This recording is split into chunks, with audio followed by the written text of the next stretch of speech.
Bismillahirrahmanirrahim. Assalamu alaikum wa rahmatullahi wa barakatuh. Урматтуу достор, биз кезектеги сабагыбызды баштайбыз. Бүгүнкү өтө турган темабыз исмул ишара.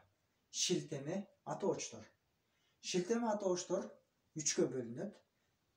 Жекелик, экилик, көптүк түргө жана мужской, женский роддорго өз-өзүнчө кайрылуу.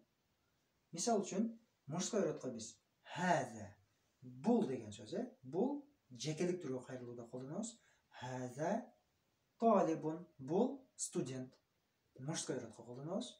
Хазихи талибатун, бул студент. Студент кыз. Ушул эле кайрылуу менен биз предметтерге да кайрылсак болот. Хаза калам, бул калем, бир калем. Хазихи саббура, бул доска. Бир эле доска экен. Ал эми экилик түрдө, мисал үчүн, хазани талибани, бул эки студент. А женский родго болсо, хатани талибатани, бул эки студент кыз. А предметтерге болсо, хазани каламани, бул эки калем. Хатани саббуратани, бул эки доска. Экилик түргө ушул хатани сөзүн колдонот экенбиз. Ал эми көптүк түрдө мужской, женский болуп бөлүнбөйт. Көптүк түрдө тескерисинче жандуу, жансыз болуп бөлүнөт. Мисалы, жандуу адамдар же болбосо адамга тиешелүү профессияларга биз хаулаи, булар деген сөздү колдонобуз. Хаулаи туллаб, бул студенттер, булар студенттер, студент балдар. А хаулаи талибат, булар студент кыздар.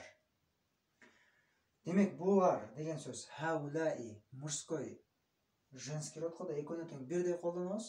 Ал эми жансыз предметтердин көптүк түрү, мисалы үчүн, калемдер, китептер, дептерлер, көчөлөр, шаарлар деген сыяктуу сөздөрдө биз экөөсүнө тең хазихи сөзүн колдонот экенбиз. Бул деген женский роддогу шилтеме атоочту колдонот экенбиз. Мисалы үчүн, хазихи аклам, бул калемдер. Хазихи саббурат, бул доскалар. Ошол эле сыяктуу хазихи кутуб, хазихи шавари, хазихи мудун жана башка предметтердин көптүк түрүн биз хазихи атоочу менен колдонот экенбиз. Урматтуу достор, кайталайбыз. Хаза, бул мужской роддогу сөздөргө колдонобуз.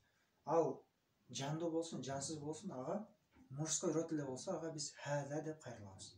Ал эми женский родго хазихи деп кайрылат экенбиз. Ал эми хазани, бул эки мужской роддогу сөзгө кайрылабыз. Ал эми хатани эки женский роддогу сөзгө кайрылабыз. Мисалы үчүн, хатани хакибатани, хатани сайяратани. Ал эми хаулаи бул көптүк түрдө